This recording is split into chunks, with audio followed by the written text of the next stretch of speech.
Hello there friends, it's Cassie. Welcome back for another Trinity Stamps video. Today we are going to be making some very simple place cards. We're going to be using the Thankful and Grateful stamp set.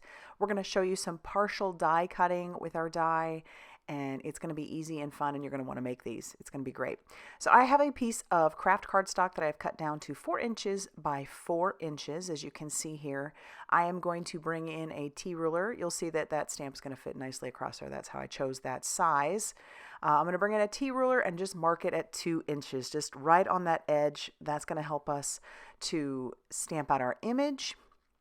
And it's also going to just kind of help us when it comes to the partial die cutting.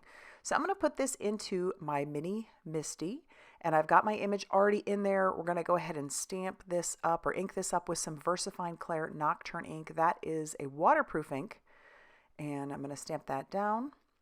And I'm going to leave my stamp in my mini MISTI. We'll pull this out. I'm going to leave that there. You'll see why later on, because since this is KRAFT cardstock, I have chosen to use a more opaque paint. This is the Arteza Metallic Watercolors. And I say opaque because obviously it's going to cover up those lines. If I go over those lines, you'll see that later on. I'm trying to be a little bit careful here. I don't want to just get too sloppy. And I'm using these metallic watercolors over the top of that. And I'm not using a lot of water. Because this is not watercolor paper, you don't want a bunch of water on there. It'll cause the paper to not only buckle, but you could pill it and just ruin it, and you certainly don't want that. And so because these are simple place cards, place name settings, I am not going to worry too much about shading. In fact, I don't worry about it at all. I just grab the colors that I want, and I just color each of those images using that metallic watercolor. So you can see when I went over the black line with it, it did cover it up.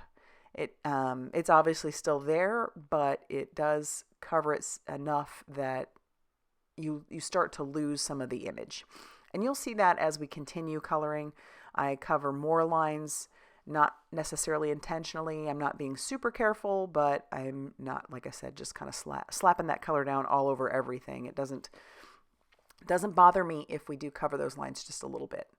I've got a little white pumpkin. Now we're bringing in some of these greens, and this is more of an iridescent green. They're so pretty, and they're so different on white paper as compared to like the darker cardstocks. So I think that's another reason why I like metallic watercolors so much. The difference that you get on white paper as compared to any colored paper is just completely just different. If I were to have stamped this on black, I mean, that would be really cool. But since we're doing Thanksgiving place cards, I figured this would be a little bit better to use KRAFT. I didn't just want to use white. I wanted something that would stand out a little bit more on my plates. Because you could do that. That's another thing you could do. Instead of stamping this down onto some KRAFT cardstock, stamp it down on white cardstock and just paint with regular watercolors, and then you can skip the next step that we're going to end up doing. But as you can see, those lines are getting fairly covered. And when that happens, especially with opaque watercolors, it definitely looks like your watercolor techniques are not very good. Not using opaque watercolors are much more forgiving. We'll just say that. All right, so we're continuing. We're going to finish up with this last leaf. That's how simple this is. And then we're going to heat set that. But look at all that shine on there. It's super pretty. But yeah, covers the black lines. We're going to make sure that's nice and dry before we move on to our next step, which is to put it back into our mini MISTI. So make sure that it's down in that corner, nice and tight, and then I'll ink up my image once again with that VersaFine Clair Nocturne ink, because that is a pigment ink that will sit on top of what I've stamped or painted. So pull that away and take a look. It did a very good job of covering up that watercolor that had gone over those lines once before. All right, now we're going to bring in our die. You'll see what I'm talking about here. I'm going to tack that down with a little bit of tape, just like a Post-it tape or mint tape. Put that down at the bottom and at the top.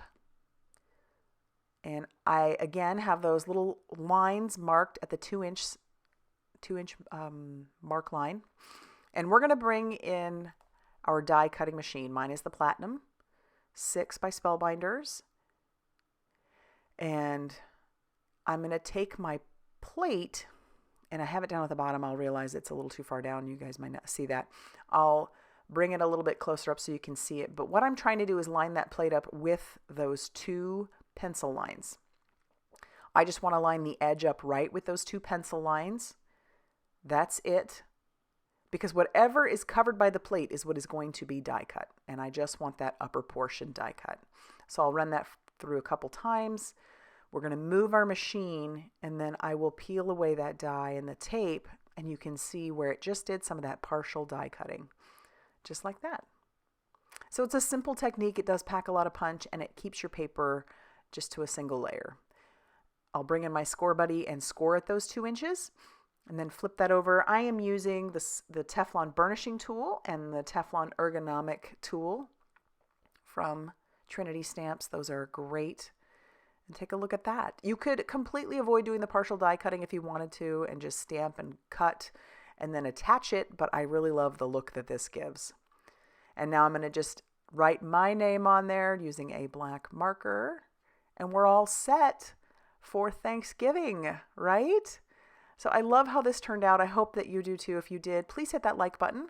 Definitely consider subscribing if you haven't already done so. And as always, big thanks for stopping by, and I will see you very soon in another video. Bye, everybody.